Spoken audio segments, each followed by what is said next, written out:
আপনাদের যাদের ছেলে নামাজ পড়ে না, মেয়ে পর্দা করে না, আপনি একজন ব্যর্থ বাবা। আপনি এই খাট পালং সোফা ফার্নিচার দেখাইয়া মুসলমানের কোনো সফলতা নাই। একজন মুসলমান শুধু তার 60 বছর পরে এই বাড়ি দেখাইলো, বিল্ডিং দেখাইলো, 10 শতক জমি দেখাইলো, সোফা ফার্নিচার দেখাইলো, এর মধ্যে মুসলমানের জন্য কমপক্ষে জাররা পরিমাণ কোনো কি নাই, কৃতিত্ব নেই। এর মধ্যে মুসলমানের কোনো কৃতিত্ব নেই। মুসলমানের কৃতিত্ব ঈমান, মুসলমানের কৃতিত্ব তাকওয়া।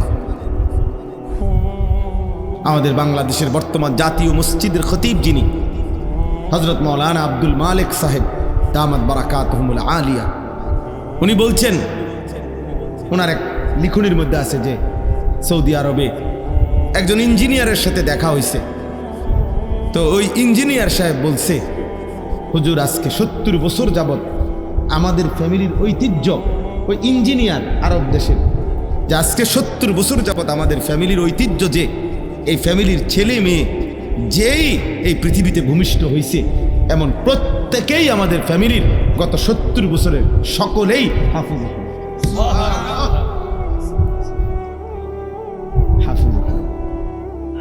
ছেলেও মেয়ে হাফিজ করা, তাহলে এটা বলার মতো কিছু, কি বলেন, এটা একটা বলার মতো জিনিস। শেখুল হাদিস আল্লামা আজিজুল হক রহমতুল্লাহ আলাইহি, তার ছেলে মেয়ে নাতি নাতনি সব হাফেজে কোরআন, কসম আল্লাহ, সব হাফেজে কোরআন। এই যে আমাদের আলোর মিনার, সাহসের বাতিঘর, যে কথা বললে বাঘের গর্জন হয়, যিনি দাঁড়াইলে মিছিল হয়, যিনি হাঁটলে আন্দোলন হয়, তিনি আল্লামা মামুনুল হক। মামুন কথা বললে গর্জে ওঠে। তো ওনার ফ্যামিলি, ওনার আব্বাই শেখুল হাদিস আল্লামা আজিজুল হক, ওনারা সব হাফেজে। আপনি এখন গিয়ে জিজ্ঞেস করেন। এই জন্য বললাম বাবা, এটা বুঝতে শিখেন, বুঝতে শিখেন, ভাবতে শিখেন। আপনার আমার জিন্দিগির সফলতা, আমার ছেলেগুলো নামাজ পড়ে, আমার মেয়েরা পর্দা করে, আমার নাতি নাতনি সবাই আল্লাহর কোরআন পড়তে পারে, আমার ঘরে ফজরের নামাজ আদায় করে সবাই, এটাও বলার মতো কোনো বিষয়। খাট বানাইছেন, সোফা বানাইছেন, হিরি কীর্তেন কোন মানুষ, কীর্তেন কম, কীর্তেন। আমি প্রায় বলি এ কথাটা। এক চাচা আমার একদিন কইছিল, কবজু আল্লাহর রহমতে 4টা রুম দিয়ে একটা ঘর করছি, দোয়া করেন, 2টা বাথরুম দিছি ভিতরে, বাথরুমটি শুদ্ধ টাইলস, আল্লাহু আকবার, নারে তাকবীর, বাথরুম উদ্দা টাইলস। কফাল কফাল, ওনার বাপ দাদার কফাল, বাথরুমে উদ্দা টাইলস লাগাইছে। এর চাইতে বড় সফলতা জীবনের আর কি হইতে পারে? আমি বললাম, চাচা কফাল আমনের কত বড় সৌভাগ্য, আজকে আমনে এবং আমনের জিপুত নাতি নাতনি টাইলসের মধ্যে মুতেন। আল্লাহ পাক কত বড় নিয়ামত দান করছেন। আমনের পূর্বপুরুষ মাটিতে মুতছে না, আগের ওলারা তো কি মাটিতেই ভেসা করছে। এখন আমনে এবং আমনের পরবর্তী জেনারেশন এখন থেকে টাইলসে মুতবে। এর চাইতে বড় সৌভাগ্য জীবনের অর্জন আর কি হইতে পারে? এটা আলাদা ক্রেস্টে বাধাই করা দরকার। এই কথাই বলে এটা একজন মুমিনের সফলতা না। আমার কথা শেষ। আমি এটাই বলতে চাই, আল্লাহ পাক রব্বুল আলামিন এই সূরা বনী ইসরাইল 15 নম্বর পারা 17 নম্বর সূরা, এই সূরার 4টি আয়াত আমি পড়ছি লম্বা ব্যাখ্যা করার জন্য, শুধু 2টা কথা বলার জন্য। এখানে এই 4টি আয়াতের মধ্যে আল্লাহ তাআলা একটা কথা বলছে যে, বন্ধু আপনি আমারে 3টা জিনিস, নবীজিকে আল্লাহ বলছে, 3টা জিনিস আপনি আমারে বুঝাইয়া দেন, আর হকের বিজয় আমার থেকে বুঝে নেন। বুঝেননি? সহজ বাংলা কথা। তিনটা আমল আপনি আমারে শতভাগ বুঝায় দেন, আর আমি আল্লাহ থেকে হকের বিজয় বাতিলের পরাজয় এটা বুঝে নেন। তিনটি আমল হলো আকিমিস সালাত লিদুলুকিশ শামসি ইলা গাসাকিল লাইলি ওয়া কুরআনাল ফাজর ইন্না কুরআনাল ফাজরি কানা মাশহুদা। সহজ কথা হইল, ব্যাখ্যা ছাড়ার জন্য বলতেছি অল্প কথায়। অর্থ হইল ফজর সহ 5 ওয়াক্ত নামাজ। কি সহ? বিশেষ করে ফজর 5 ওয়াক্ত নামাজ। আপনি আমারে বুঝাই দেন, ফজর সহ 5 ওয়াক্ত নামাজ। কি সহ? আবার বলেন। এইভাবে কোরআন শরীফের আয়াত এটা। 2 অমিনাল লাইলি ফাতাহাজ্জাদ বিহি নাফিলাতাল লাক আসা আন ইয়াবআসাকা রাব্বুকা মাকামান মাহমুদা। অর্থ হইল রাত্রি গভীরে তাহাজ্জুদ নামাজ। 5 ওয়াক্ত নামাজের অতিরিক্ত আর একটা নফল বিশেষভাবে আমারে বুঝাই দেন, নফল নামাজ, সেটা হলো তাহাজ্জুদ, রাতের গভীরের তাহাজ্জুদ। আর 3 নাম্বার ওয়াকুর রব্বি আদখিলনি মুদখালা সিদকিন ওয়া আখরিজনি মুখরাজা সিদক ওয়াজআলনি মিন লাদুনকা সুলতানান নাসীরা। সংক্ষেপ কথা হলো দোয়া। সংক্ষেপ কথা হলো কি? দোয়া। বেশি বেশি দোয়া করেন। 5 ওয়াক্ত নামাজ ফজর সহ আদায় করেন, রাত্রি গভীরে তাহাজ্জুদ পড়েন, বেশি থেকে বেশি কি করেন? এরপরে এই 4 নম্বর আয়াতে আল্লাহ বলেন ওয়াকুল জা আল হক। এরপরেই কইলাম, আমনে কইবেন যে জা আল হক, হক চলে এসেছে, ও জাহাকাল বাতিল, বাতিল ভাইগা গেছে, বাতিল পলাইছে। ইন্নাল বাতিলা কানা যাহুকা, নিশ্চয়ই বাতিলের পতন অবশ্যম্ভাবী হবেই হবে। ইন্না, নিশ্চিত আল্লাহ বলছে দুশ্মন হেরেই যাবে, বাতিল হেরেই যাবে, হেরেই যাবে। এজন্য দোস্ত আমার, বন্ধু আমার, ছেলেরা আমার, আমি অনুরোধ করছি বাবা, পৃথিবীর এই পরিস্থিতিতে যদি সামান্যতম বিবেক থাকে ভাইয়া, কমপক্ষে তোমরা ছেলেদেরকে বলি বাবা, 1 ওয়াক্ত নামাজ নাই, সেজদা নাই, দিন নাই রাত নাই, নারী ছবি নাচ গান, মদ জুয়া সুদ ঘুষ মিথ্যা চুরি ডাকাতি জিনা ব্যভিচার হারাম নাফরমানি, আমি কিংবা আপনি, নারী কিংবা পুরুষ, আমরা যেভাবে আল্লাহর নাফরমানি করছি, বলেন আমাদের উপরে কি কখনোই এমন আযাব আসতে পারে না? আল্লাহ আমাদেরকে বুঝ দান করেন, আল্লাহ আমাদেরকে কবুল করে নেন, আল্লাহ আমাদের জিন্দেগি সুন্দর করে দেন। এই আয়েশা সিদ্দিকা মহিলা মাদ্রাসা আল্লাহ তাআলা কবুল করে নেন। রাসূলুল্লাহ সাল্লাল্লাহু আলাইহি ওয়াসাল্লামের স্ত্রী আম্মা জান আয়েশা সিদ্দিকা রাদিয়াল্লাহু তাআলা আনহা, নবী সাল্লাল্লাহু আলাইহি সাল্লাম সবচেয়ে বেশি বিবিদের মধ্যে ভালোবাসতেন তাকে, আয়েশাকে। মাত্র 9 বছরে নবীজির ঘরে যখন উনি আসছে, তখন হযরতে আয়েশার বয়স ছিল 9। নবীজি সাল্লাল্লাহু আলাইহি সাল্লাম যখন ইন্তেকাল করছেন, তখন উনার বয়স হলো 18, মানে আয়েশার। তাহলে উনি নবীজির কাছে ছিলেন কয় বছর? বরাবর 9 বছর। এই 9 বছরে তিনি রাসূলুল্লাহ সাল্লাল্লাহু আলাইহি সাল্লাম থেকে এই পরিমাণ হাদিস শিখছেন, এই পরিমাণ দ্বীন শিখছে, কোরআন এবং সুন্নাহ, যে সমস্ত সাহাবীদের মধ্যে সবচেয়ে বেশি হাদিস বর্ণনাকারী সাহাবীদের তালিকায় 2 নাম্বার, সেকেন্ড এই আয়েশা। সব পুরুষ পিছে হালাইছে, শুধু ফার্স্ট হইল আবু হুরায়রা, আর এর পরের জনে হযরতে আয়েশা সর্বাধিক হাদিস বর্ণনাকারী। এবং শুধু হাদিস বর্ণনাকারী, কিতাবে স্পষ্ট আছে নবীজির ইন্তেকালের পরে মৃত্যু পর্যন্ত আম্মা জান আয়েশা পর্দার আড়ালে থেকে সাহাবী তাবিঈ তাদেরকে দ্বীন শিখাইতেন, ফতোয়া দিতেন, মাসআলা বলতেন।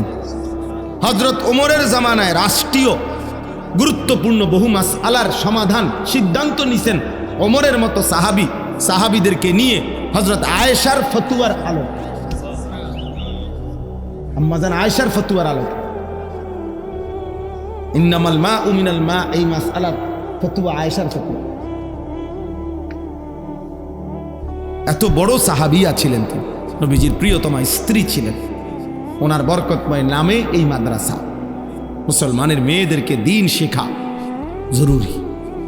ওয়াদকুরনা মা ইউতলা ফি বুয়ুতিকুন্না মিন আয়াতিল্লাহি ওয়াল হিকমা, এ তো কোরআনের সরাসরি আয়াত। সূরা আহজাবের 34 নম্বর আয়াত। আল্লাহ ডাইরেক্ট বলছে, মুসলিম রমণীগণ, মুসলিম নারীগণ, তোমরা তোমাদের ঘর সমূহের মধ্যে আল্লাহর আয়াত এবং রাসূলুল্লাহর সুন্নাহ আলোচনা করো, পড়ো, শিখো, জিকির করো। আল্লাহর আয়াত এবং রাসূলুল্লাহর হিকমা মানে রাসূলের সুন্নাহ, এটা তোমরা তোমাদের ঘরে পড়ো। তাহলে মুসলিম নারী যদি দিন না শিখে, সে তার সারা জিন্দেগি ঘরে আল্লাহর কোরআন পড়বে কিভাবে, রাসূলের সুন্নাহ পড়বে কিভাবে? আমার বিবি এরকম এক মহিলা মাদ্রাসায় পড়ুয়া আলেমা।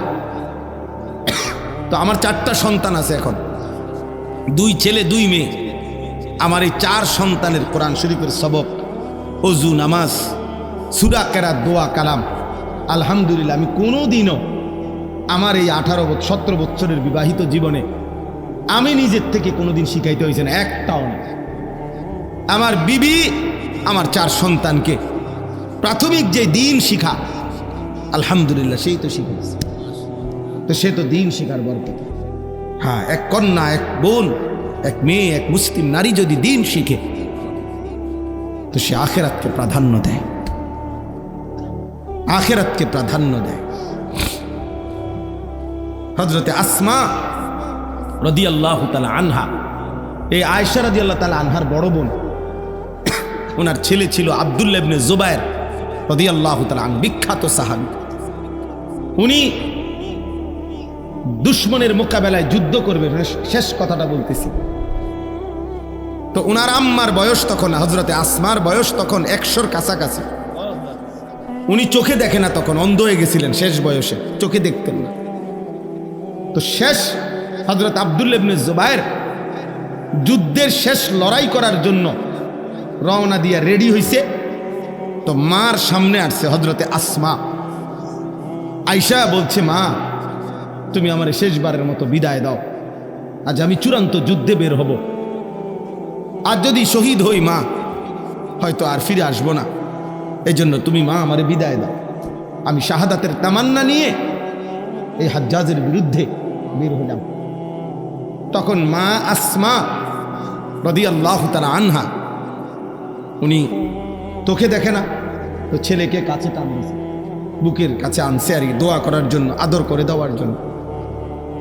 হযরত আব্দুল্লাহ ইবনে জুবায়ের গায়ে হাত দিয়া, আমি নিজে কিতাবে পড়ছি, উর্দু কিতাবে, হাত দিয়ে সাথে সাথে হাত সরায় ফেলছে, হাত সরায় ফেলছে আর কি, সরায় বলছে, বাপ। হযরতে আসমা বলতেছে, তুমি না বলে যুদ্ধে যাচ্ছ? বলছে, হ্যাঁ মা, যুদ্ধে যাচ্ছি। তখন তিনি বললেন, বাপ তুমি না এইমাত্র বললা শাহাদাতের জন্য যুদ্ধে যাচ্ছ? বলছে, হ্যাঁ মা, শহীদ হওয়ার জন্য যাচ্ছি। তখন হযরতে আসমা বললেন, তাহলে আব্দুল্লাহ গায়ের মধ্যে লৌহ বর্ম পড়লা কেন? লোহার পোশাক পড়লা কেন?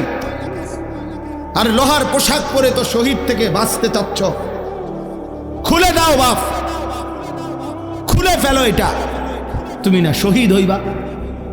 তো মায়ের আদেশে হযরত আব্দুল্লাহ ইবনে জুবায়ের লোহার পোশাক খুলে ফেলছে। বলছে, হ্যাঁ মা, এবার দোয়া করে দাও। বলছে, যা বাপ, দোয়া করে দিল। এরপরেই তিনি শাহাদাত পেলেন। এই হলো মুসলিম নারী, ইমানদার নারী। এজন্য সবাই নিজেদের মেয়েদেরকে দিন শিখাবেন। আল্লাহ তাআলা কোরআনুল কারীমের মধ্যে স্পষ্ট বলছেন, আমি তোমাদেরকে প্রথম যেরকম একাকী বানাইছিলাম, একদিন আমি তোমাদেরকে এমন একাকী আমার কাছে ফিরে আনব। কামা খালাকনাকুম আউয়ালা মাররা, প্রথমবারের মতো। প্রথমবার যেমন একাকী মায়ের পেট থেকে বের করেছি, একদিন আমার সামনে হাসরের ময়দানে একাকী দাঁড় করাবো। ওয়াকুল্লুহুম আতিহি ইয়াউমাল কিয়ামাতি ফারদা। আল্লাহ তাআলা বলছে, প্রত্যেকেই আল্লাহর সামনে দাঁড়াইতে হবে একজন একজন। ফারদান মানে একজন একজন। ফাইদা নুফিখা ফিস সূরি ফালা আনসাবা বাইনাহুম ইয়াওমাইদিন ওয়ালা ইয়াতাসাআলুন।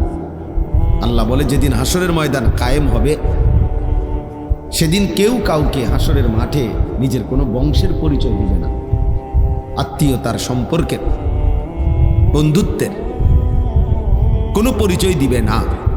ওয়ালা ইয়াতাসাআলুন, কেউ কাউকে ভালো মন্দ কিছুই জিজ্ঞেস করবে না। আমারটা আমি, আমার বুঝ আমাকেই করতে হবে। ইকরা কিতাবাকা, আল্লাহ তাআলা বলবেন বান্দা তোমার আমলনামা তুমিই পড়ো। কাফা বিনাফসিকা আল-ইয়াওমা আলাইকা হাসিবা, আজ তোমার হিসাবের জন্য তুমি একাই যথেষ্ট, তুমি একাই বুঝ দাও। ইন্নাল্লাহা সায়ুকাল্লিমু, নিশ্চয়ই আল্লাহ তাআলা প্রত্যেকের সাথে কথা বলবেন। নবীজি বলছেন একজন একজন, এতটা একজন যে নবীজি বলছেন লাইসা বাইনাহু ওয়া বাইনাহু তারজুমান, আল্লাহর মাঝে আর বান্দার মাঝে একজন ফেরেশতাও থাকবে, ফেরেশতাও থাকবে, তারজুমান থাকবে না, মানে দোভাষী না, কেউ শুধুই আল্লাহ, শুধুই বান্দা, একাকী আল্লাহর মুখোমুখি রাখা হবে। আল্লাহ তাআলা জিজ্ঞেস করবেন, আমাদেরকে উত্তর দিতে হবে।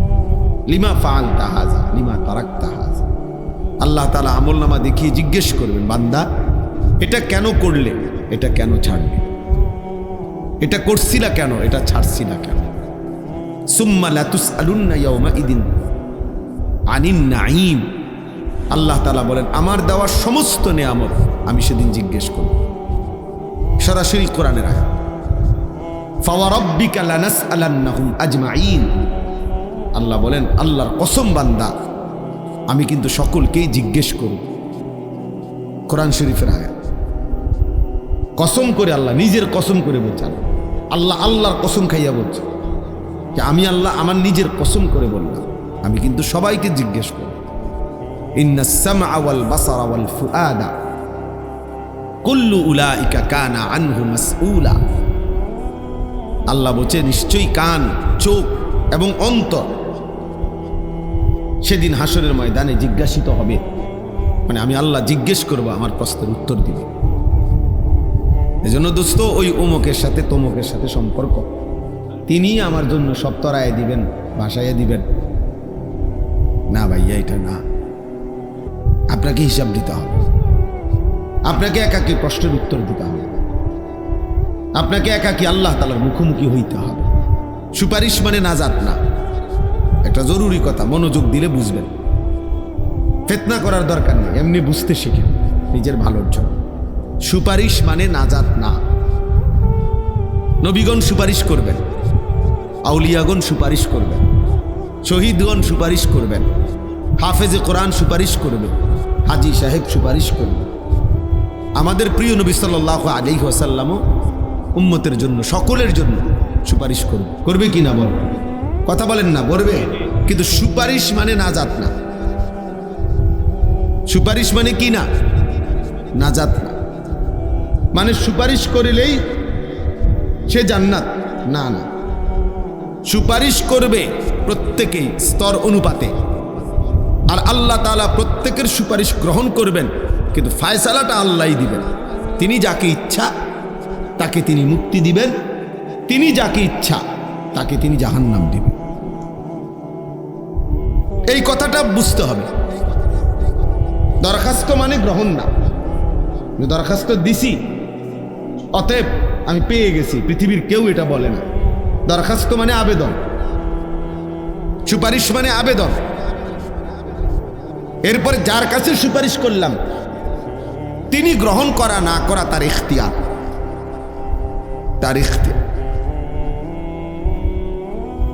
এই জন্য এটা জরুরি বিষয়, প্রত্যেককেই এটা ভাবতে হবে। নবী সাল্লাল্লাহু আলাইহি ওয়াসাল্লাম সুপারিশ করবেন, আপনারা ইনসাফের সাথে বলেন, আপনাদের বিবেক কি বলে যে নবীজি এটাই বুঝাইতে চাইছেন। এই কথার অর্থ কি?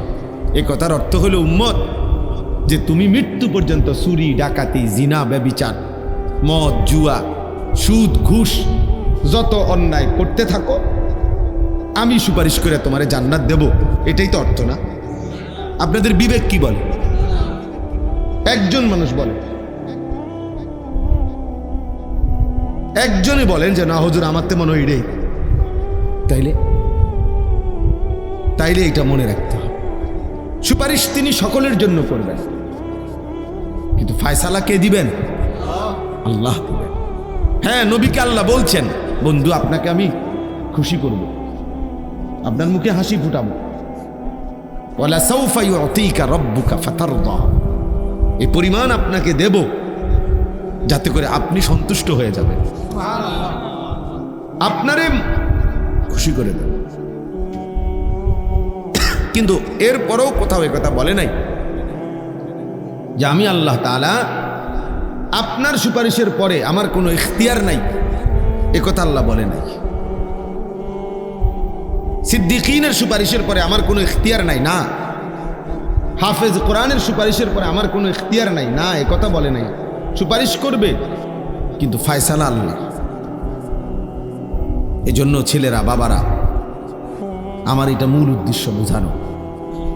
একটি মাহফিল তারা করছে, আমরাও করলাম, অমুকে করছে, তমুকেও করলো, এই গ্রামের ছেলেরাও করছে, ওই গ্রামের ছেলেরাও করলো, ফাটাফাটি করলাম, প্রতিযোগিতা করলাম, দেখাই দিলাম, মানুষ আইনা জমা করলাম, কেউ হেলিকপ্টার দিয়ে হুজুর আনলাম, কেউ বিমান দিয়ে আনলাম, কেউ এর চাইতে বড় বক্তা আনলাম, কেউ লাখ টাকা দিয়ে হুজুর আনলাম, ঠিক আছে, মানুষ জমল। হ্যাঁ, এরপরে কি অর্জন, কি সেটা বল। অর্জন তো দেখা দরকার, অর্জনটা কি হলো আমার? হ্যাঁ, মানুষে কইছে আর কি, আগামীকাল তার মাহফিলের লোক কইছে, হ্যাঁ, তো এরপরে কি হইছে বলছে আর কি, মনে করেন পুরো গ্রাম চুক্তি, সবাই বলছে যে মানুষ আর মানুষ রে, হ্যাঁ, তো এরপরে খালাস। এটাই এই 2 লাখ টাকা খরচ করার মাকসাদ, এটাই যে মানুষে কইছে, লোক কইছে, তে কামিয়াব, সার্থক এটা। আমার এই 5 লাখ টাকা খরচ করা সার্থক, এটা বুঝে, এটা বুঝা দরকার বাবা, ছেলেরা, বাবা, তোমরাও বুঝা দরকার। ইনসাফ কি বলে? এই লৌকিকতা, এই প্রদর্শনী তো মূল মাকসাদ না, এটা তো জনসভা না, এটা তো ইলেকশনের প্রস্তুতি না, এটা তো ভোটের জন্য মানুষের দিল তৈরি করা না, এটা তো আখেরাতের জন্য দিল তৈরি করা। তা আখেরাত অর্জন হবে তো সেজদার মাধ্যমে, আল্লাহর বন্দেগীর মাধ্যমে, রাসূলুল্লাহ সাল্লাল্লাহু আলাইহি ওয়াসাল্লামের সুন্নাতের অনুসরণের মাধ্যমে, নিজের জিন্দেগিটা সুন্দর করার মাধ্যমে। তো সেটা যদি কখনোই আমার জীবনে না আসে, আমি যদি 60 বছরও বিড়ি সিগারেট ছাড়তে পারলাম না, তো আমার মধ্যে দিন আসলো কি? 60 বছর বয়সেও যদি আপনি গালি ছাড়া কথা বলতে পারেন না, তো দিন কোথায় আসলো? 40 বছর, এখনো 40 বছর ধরে প্রতিদিন ওজনে কম দেয় যে ব্যবসায়ী, তো তার মধ্যে দিন আসলো? বলেন বাবা। যে মা, যে বোন আজকে 25 বছর ধরে বেপর্দা, সবসময় রাস্তার পাশে, পুকুরের পারে, মানুষের চোখের সামনে গোসল করে, বেপর্দা হাঁটে চলে, তো এই মার জীবনে দিন আসলো কোথায়? এই বোনের জীবনে দিন কোথায় আসলো? তোমরা যারা ছেলেরা দিনের পর দিন 1 ওয়াক্ত নামাজ পড়তে পারো না, পড়ো না, আমার ভাইয়া, তোমার মধ্যে দিন কোথায়? ইসলাম কোথায়? তুমি কোন হিসাবে জবাব দিবা? ইনসাফ করে ভাবো। আমি এই জন্য শুরুতে বলছি, শেষ পর্যন্ত কিন্তু আমরা একাই, কেউ কাউরে সালাক মনে করেন না, আর কেউ কাউরে বোকাও মনে করেন না। আমনে শুধু সালাক আর আমি বেকুক্কা। আমনে ভাত খাইলে আমি কি সিরানি খাই? কথা কয় না? হ্যাঁ, আমনে 3 বেলা ভাত খাইলে আমরা কি সিরা খাই? তো আমি বেকুব হবো কেন? আমি বোকা হবো কেন? তুমি চালাক হইলা কেমনে? কেউ কাউকে জন্য বোকা ভাবতে নাই, সবাই বিবেকবান। বোকা পাগল হইতে পারে, বোকা প্রতিবন্ধী হইতে পারে, কিন্তু সুস্থ সবল মানুষ বোকা হবে কেন? এই জন্য আল্লাহ নবী সাল্লাল্লাহু আলাইহি ওয়াসাল্লাম বলছেন, আল মুমিনু গিররুন কারীম, মুমিন সাদাসিধে হয়, সহজ সরল হয়, করিম ভদ্র হয়, আর কি লা ইয়াখদাউ ওয়ালা ইউখদাউ। নবীজি বলেন মুমিন কাউকে ধোঁকা দেয় না, আবার নিজেও ধোঁকা খায় না। সুবহান। লা ইয়াখদাউ ওয়ালা ইউখদাউ, ধোঁকা দেয়ও না, ধোঁকা খায়। হ্যাঁ, মুমিন বেউকুফ হয় না। কেন বেউকুফ? সে ঈমানদার। এজন্য আমি অনুরোধ করতেছি, এ কম হোক বেশি হোক, ছোট হোক বড় হোক, প্রত্যেকটা বয়ানের মধ্যে আমাদের মধ্যে যেন এই ফিকিরটা থাকে যে আমার কলিজার মধ্যে কোনো অনুভূতি আসছে কিনা। তাইলে 10 জনের মজমাও দামি, আর নাই তো 10 লক্ষের মজমাও বেদামি। কেউ বুট খাইলো, কেউ বাদাম খাইলো, কেউ চানাচুর খাইলো, কেউ চটপটি খাইলো, কেউ ফটকা বাজাইলো, কেউ বেলুন, কেউ বিড়ি খাইলো, কেউ সিগারেট খাইলো, কেউ কতক্ষণ সুর দিল, কতক্ষণ কেউ নাচলো, কেউ গাইলো, কেউ ডুললো, এই আর কি। তারে নারে করে শেষ হয়ে গেল। যার যে মতো, আগের মতোই ফজরের নামাজে মুসল্লি নাই, আগের মতোই বাজারের কোনো ব্যবসায়ীর জীবনে পরিবর্তন নাই, কারো আখলাকের মধ্যে ছিটে ফোটা কোনো পরিবর্তন নাই। তাইলে এই ওয়াজ, এই নসিহত, এই বয়ান কার জন্য? আল্লাহ আমাদেরকে বুঝার তৌফিক দান করুন। কোরআনুল কারীমের মধ্যে আছে আল্লাহ তাআলা রমজান মাস দিয়েছেন। আল্লাহ নিজে বলছেন, বান্দা, 2টা বিশেষ উদ্দেশ্যে আমি রমজান দিছি। 1, লাআল্লাকুম তাত্তাকুন, যেন তোমাদের একটি পূর্ণ মাস রমজান, রহমত, মাগফিরাত, নাজাত, এত বড় শ্রেষ্ঠতম মাস পেয়ে যেন তোমরা প্রত্যেকেই মুত্তাকি হইতে পারো। গুনাহ থেকে বাঁচবার একটা হিম্মত যেন আসে, হিম্মত, আল্লাহর ইবাদত করার যেন একটা জজবা আসে, যে এত বড় রমজান আমি হায়াত পাইলাম, যা আর মিথ্যা বলবো না, আর চুরি করবো না, আর হারাম খাবো না, আর নামাজ ছাড়বো না। এ আল্লাহ বলে আমি চাচ্ছিলাম এটা, এতগুলো রহমত দিলাম, মাগফিরাত দিলাম, নাজাত দিলাম, 70 গুণ নেকি বাড়ায়া দিলাম, জান্নাতের দরজা খুলে দিলাম, জাহান্নামের দরজা বন্ধ করে দিলাম, শয়তানগুলো শেকলে বন্দি রাখলাম। হ্যাঁ, রহমত, মাগফিরাত, নাজাত দিয়ে পূর্ণ করে দিলাম। সবে কদরের মতো 1000 মাসের চাইতে শ্রেষ্ঠতম দামি রাত দান করলাম। এতেকাফের মতো তৌফিক দিলাম। এত কিছুর বিনিময়ে একটা মাস শেষ হইল, আমরা প্রত্যেকের চেহারা, সুরত, চলা ফেরা, আচরণ, উচ্চারণ যেইটা যেমন ছিল যদি ওই রকমই থাকে, এই রমজান কারু ফিরিয়ে গেল। বলে আমার কথাটা বুঝছি নি ছেলেরা? বাবা তোমরা বুঝছো নি? বাপ আমার বাবা বুঝতে শিখো। তাইলে বাপ এই রোজাটা কারু ফিরিয়ে গেল। এই রোজা রাইখা রোজা রাখলাম, তারাবি পড়লাম, ইফতার করলাম, সাহরি খাইলাম, কই আমার আচরণের মধ্যে কোনো পরিবর্তন হলো না কেন? মান লাম ইয়াদা কাওলা যুর ওয়াল আমালা বিহি ফালাইসা লিল্লাহি হাজাতুন আন ইয়াদা তাআমাহু ওয়া শারাবা। নবীজি বলেন, মিথ্যা বলা, মিথ্যা আচরণ, মিথ্যা সাক্ষ্য, মিথ্যা যাবতীয় কাজ যে ছাড়তে পারলো না, এমন ব্যক্তির খাবার থেকে বিরত থাকা আর পানীয় থেকে বিরত থাকার কোনোই প্রয়োজন আল্লাহর কাছে নাই। ফালাইসা লিল্লাহি হাজাতুন, আল্লাহর কাছে এর 2 পয়সার কোনো দাম নাই। নবীজি সাল্লাল্লাহু আলাইহি সাল্লাম বলছেন, আপনারা কত শুনছেন ওয়াজে, রমজানের শেষ দিন নবীজি মিম্বরের উপরে দাঁড়িয়ে আমিন বলছে 3 বার। শুনছেন না এই ওয়াজ? এটা কথা বলেন না, ইমাম সাহেবের কাছে শুনছেন না?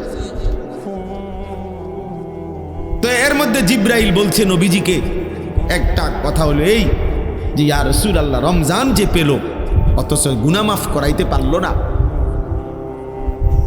আল্লাহ তাআলা আদখালাহুল্লাহুন নার, এমন নাফরমানকে আল্লাহ জান্নাত জাহান্নামে প্রবেশ করাবেন। ওয়া আবআদাহুল্লাহ, আল্লাহ তাআলা তার রহমের নজর থেকে তাকে দূরে সরিয়ে দেবেন।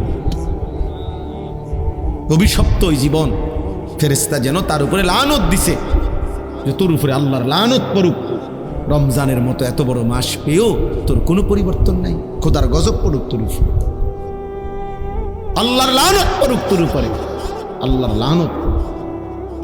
এত বড় রমজান পেয়েও একটা মিথ্যা বলা ছাড়তে পারলি না নাফরমান। নতুন করে নামাজ পড়া শিখলি না নাফরমান। কোনো কিছুই কোনো পরিবর্তন, চুল আগের মতো, প্যান্ট আগের মতো, জামা আগের মতো। আহা অসভ্যতা, নোংরামি, অস্থিরতা, নারী, ছবি, জিনা, ব্যভিচার, মদ, জুয়া, সুদ, ঘুষ, ওজনে কম দেওয়া, গালি, বিড়ি, সিগারেট, টেলিভিশন, নাটক, সিনেমা, যার যেইটা আগের মতোই। তো রমজানে কি অর্জন হবে দাদা? একটা ছেলে ভাইব, সবাই একসাথে বদলায় না, আমরা জানি। সবাই একসাথে বদলাবে না, একজন হলে একজনই ভাই। নবীজি তো বলছেন, এটা জিব্রাইল বলছে, লানত ওই ব্যক্তির উপরে রমজান পেয়েও যে জীবনটা বদলাইতে পারল না। যেমন মনে করেন হজে গিয়েও যার জীবন বদলাইল না, আল্লাহর ঘর দেখা, নবীর রওজা দেখা, তো তার পরিবর্তন আর কি দিয়ে হইব বলে? এজন্য আমরা কিতাবে পড়ছি কোন ব্যক্তির হজ কবুল হয়েছে কিনা এটার একটা বাহ্যিক প্রমাণ আছে, সব কিতাবে আছে এই কথা। ওলামায়ে কেরাম, মুহাদ্দিসিনে কেরাম বলছে এটার একটা বাহ্যিক নমুনা আছে। নমুনাটা কি? যে ব্যক্তির হজ্জের আগের আচরণ আর হজের পরের আচরণ পরিবর্তন বোঝা যায়। দেখা গেছে লোকটা আগে চা দোকানে আড্ডা দিত, বিড়ি খাইতো, সিগারেট খাইতো, গালিগালাজ করতো, টেলিভিশন দেখতো, নাচ গান দেখতো, সুদ খাইতো, ঘুষ খাইতো, কিস্তি নিত, হারামের সাথে ছিল। আলহামদুলিল্লাহ এখন হজের থেকে আইসা সব ছেড়ে দিছে, আল্লাহ বিল্লাহ করে, নামাজ রোজা করে, তাসবিহ তেলাওয়াত করে, বুঝাই যায় চেহারা। তো উলামায়ে কেরাম বলেন এটা প্রমাণ করে যে আল্লাহ তাআলা তার হজ কবুল করছে, কারণ তার মধ্যে কি হয়েছে? পরিবর্তন হয়েছে। কথাটা বুঝছেন? দানেরও তো একটা উদ্দেশ্য আছে। আল্লাহ তাআলা আমাদেরকে একটা মাস যে খাদ্য পানীয় স্ত্রী মিলন থেকে দিনের বেলা বিরত রাখলেন, এর কি কোনো উদ্দেশ্য নাই? সেই উদ্দেশ্য কই? সেই উদ্দেশ্য কই? তোমাদের ছেলেদের চেহারা দেখলে বলো বাবা পরিবর্তন কোথায়? রমজান পেয়ে পূর্ণ এক মাস রোজা রেখেও কেন নামাজ পড়তে পারলা না? কেন পারলাম? রমজানের ওই দেখেন মোবাইল ধরেই রাখছে। মানে কিছু এত অসভ্য, কিছু ছেলে এরকম এত বেদ্যপ, মানে কলিজার ভিতরে যার মোবাইল ঢুকে গেছে, এই অসভ্যর পরিবর্তন কঠিন।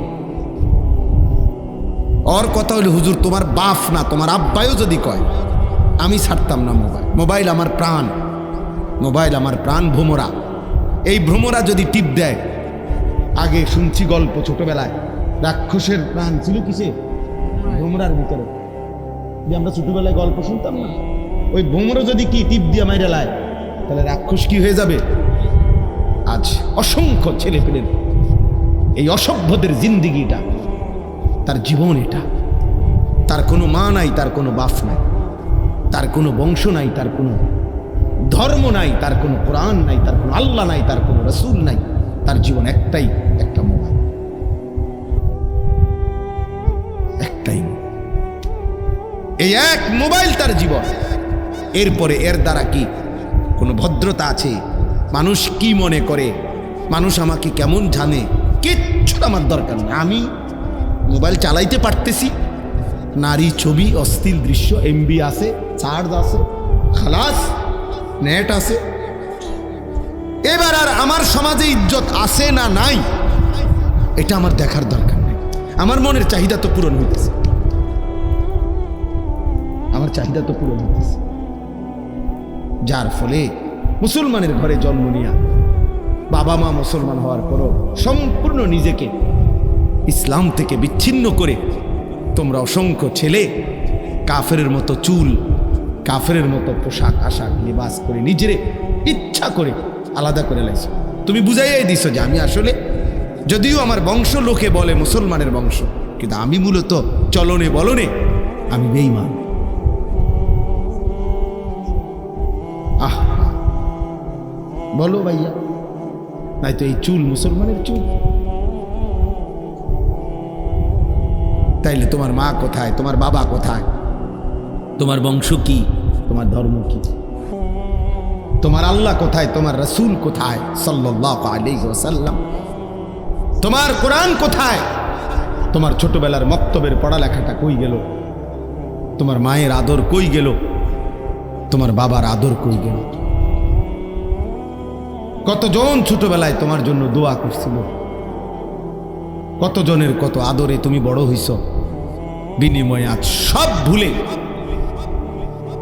বেঈমান কাফেরদের মতো নিজেকে সাজাইলা। আহ, এর চাইতে বড় পরাজয়, এর চাইতে বড় পরাজয়। অস্ত্রের মুখে মুসলমান কোনোদিনই হারবে না, আজকেও হারবে না ইনশাআল্লাহ। ইমানদারের রক্ত কোনোদিনও বিফলে যায় না। মুমিনের প্রতি ফোঁটা রক্তে জান্নাতের হুরেরা হাসতে থাকে।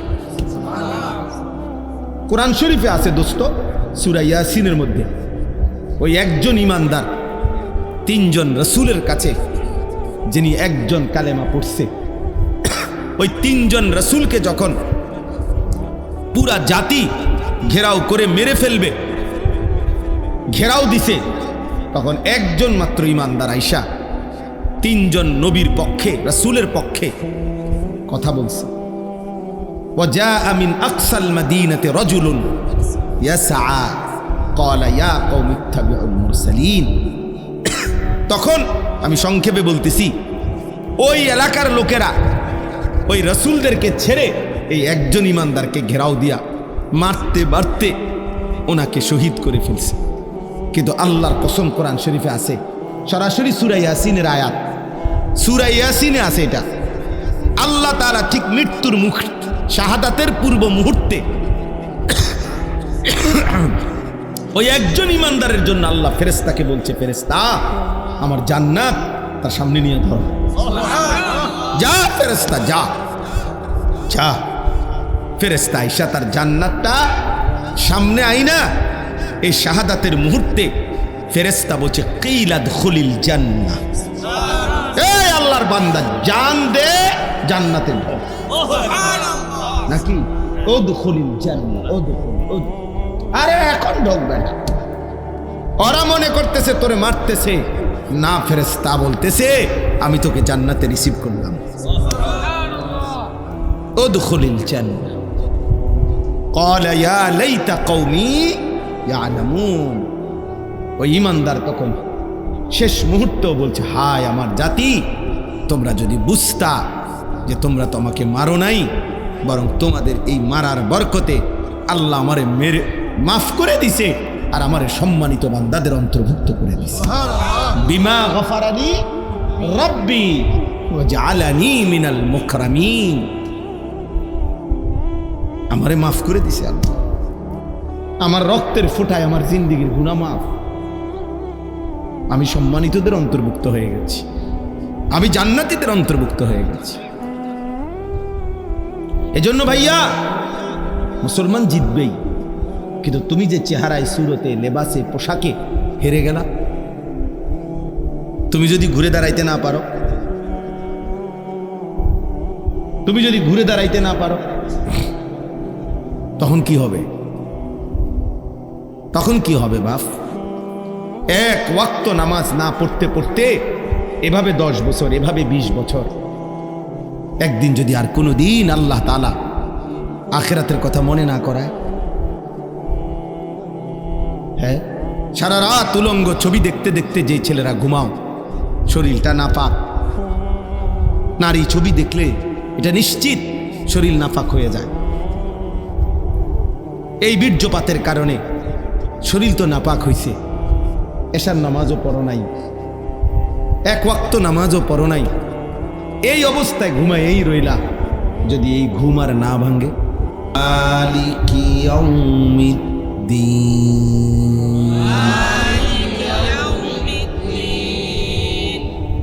ইয়্যাকা না'বুদু ওয়া ইয়্যাকা নাস্তাঈন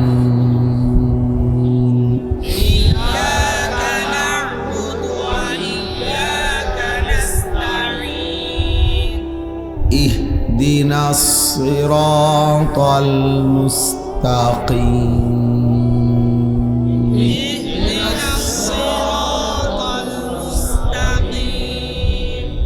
صراط الذين أنعمت عليهم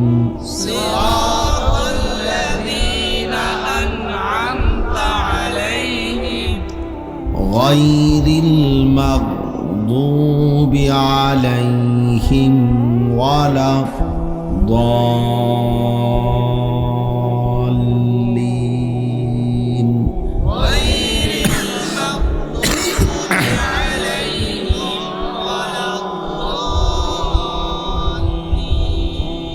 آمين اللهم صل على محمد وعلى آل محمد كما صليت على إبراهيم وعلى آل إبراهيم إنك حميد مجيد اللهم بارك على محمد وعلى آل محمد كما باركت على إبراهيم وعلى آل إبراهيم إنك حميد مجيد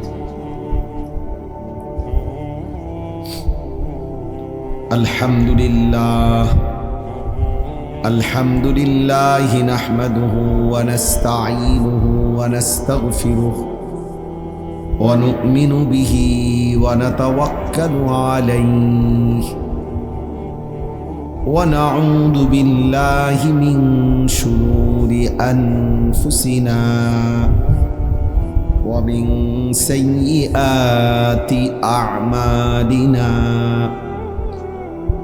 من يهده الله فلا مضل له ومن يضلله فلا هادي له ونشهد أن لا إله إلا الله وحده لا شريك له ونشهد أن سيدنا وحبيبنا ومولانا محمدا عبده ورسوله أما بعد فأعوذ بالله من الشيطان الرجيم بسم الله الرحمن الرحيم أقم الصلاة لدلوك الشمس إلى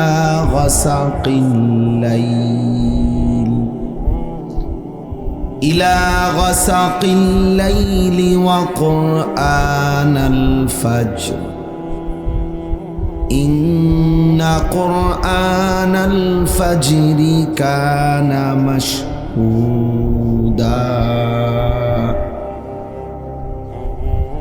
ومن الليل فتهجد به نافلة لك عسى أن يبعثك ربك مقاما محمودا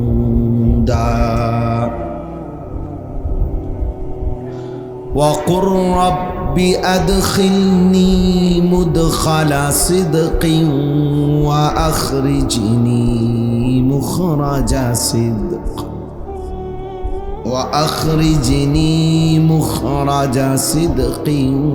واجعل لي من لدنك سلطانا نصيرا وقل جاء الحق وزهق الباطل إن الباطل كان زهوقا صدق الله مولانا العظيم قال نبينا صلى الله عليه وسلم الجهاد ماض إلى يوم القيامة اللهم صل على محمد وعلى آل محمد كما صليت على إبراهيم وعلى آل إبراهيم إنك حميد مجيد اللهم بارك على محمد وعلى آل محمد كما باركت على إبراهيم وعلى آل إبراهيم إنك حميد مجيد سبحانك لا علم لنا إلا ما علمتنا إنك أنت العليم الحكيم الحمد لله আল্লাহ পাক রব্বুল ইজ্জত জুল জালাল ওয়াল ইকরামের ফজল কারাম রব্বুল আলামিনের অপরিসীম ইহসান মেহেরবানি দয়া আল্লাহ তাআলা আমাদেরকে আজ 9 এপ্রিল 2025 রোজ বুধবার বিবাড়িয়া জেলা নবীনগর উপজেলাধীন কাইতলা হযরত আয়েশা সিদ্দিকা রাদিয়াল্লাহু তাআলা আনহা মহিলা মাদ্রাসা ও এতিমখানার উদ্যোগে আজকের এই সবক অনুষ্ঠান ও দোয়া মাহফিলে আল্লাহ তাআলাই আমাদেরকে আসবার বসবার আল্লাহর জন্যই জমা হওয়ার তৌফিক দান করেছেন। এজন্য আমরা সকলেই বলি আলহামদুলিল্লাহ। ছেলেরা বাবা, আমি একদম অল্প কিছুক্ষণ সময় কথা বলবো। আমি এমনিতে একটু খুব অসুস্থ। আজকে ঈদের পর থেকে আমার ঠান্ডা কাশি অনেক বেশি। আজকেও আমি কুমিল্লা মুন হসপিটালে বড় ডাক্তার দেখাইছি, অনেক পরীক্ষা নিরীক্ষা দিছে। তো এই জন্য আমি সবার কাছে অনুরোধ করছি, তোমরা ছেলেরা ভাই একটু সময় বসো। এই বেশিক্ষণ না, আমি দেরি করব না। তোমরা মহব্বতের সাথে আসছো ভাইয়া, এই জন্য অনুরোধ করলাম। কষ্ট করে হলে সবাই কথা বলে না, সবাই আমি বলতেছি, আমারে বলতে দেন। আর যারা ভিতরে বসছেন একটু আগাইলে মহব্বত করে প্রত্যেকেই একটু একটু আগায় বসলে সওয়াব হবে। আরেকজন যদি আরামসে বসতে পারে তো তার বসার নেকিও আপনি পাবেন। এজন্য বাবারা সবাই মিলে একটু সামনে আগায় বসে। এখনো জায়গা আছে সামনে, এখনো ফাঁকা ফাঁকা জায়গা আছে। ফাঁকা জায়গা পূর্ণ করে বসলে খুব নেকি, খুব নেকি। মনে রাখবেন, রাসূলুল্লাহ সাল্লাল্লাহু আলাইহি ওয়াসাল্লাম বলছেন, যে ব্যক্তি কোনো দ্বীনি মজলিসে ফাঁকা জায়গা দেখলো অতঃপর নিজে পূর্ণ করলো, আল্লাহ তাআলার আশ্রয়ে কুদরতি কোলে সে আশ্রয় নিল। এটা একদম বুখারী শরীফের হাদিস। মান রাআ ফুরজাতান ফাজালাসা ফিহা ফাকাদ আওয়া ইলাল্লাহ। অনেক বড় ফজিলত। এই জন্য ফাঁকা জায়গা দ্বীনি মাহফিলে, দ্বীনি মজমায় পূরণ করে বসা খুব নেকি। আরেকটা ছোট্ট অনুরোধ হলো, তোমরা ছেলেরা কেউ হাতে ধরা যে মোবাইল, এটি নামায় ফেলো, বন্ধ করে ফেলো। এমনি শোনো, আমি বললাম এই হাতে ধরে মোবাইল রেকর্ড করো, ভিডিও করো, এটা একদম বন্ধ করে দাও দোস্ত। আল্লাহর বাস্তে আমরা মনোযোগ দিয়ে আল্লাহর কথা শুনি। অল্প একটু সময় আল্লাহর কথা যে যতটা মহব্বতের সাথে দিল থেকে শুনে, আল্লাহ তার জিন্দেগি বদলায়। কিছুটা যদি পরিবর্তন না হয় কারোই, তো কি শুনলাম আর কি বললাম, আমারই বলার লাভ কি, তোমার আপনাদেরই শোনার লাভ কি? যে যেমন আছি এমনই যদি থেকে যাই বছরের পর বছর, দিনের পর দিন, তো বলেই কে, শোনেই কে, কার জন্যই বলে, এটা ভাবা উচিত। আল্লাহর কথা তো পরিবর্তনের জন্য, সেটা যদি মোটেই না হয়, কারো যদি বিবেক না নড়ে, কারো যদি জিন্দিগি না বদলায়, তো এই মাহফিলগুলোর অর্জন কি? এতে অর্জনটা কি? কোথাও কম হইল, কোথাও বেশি হইল, তো কোথাও 10 লাখ লোকে হইল, তো কি হইল এতে?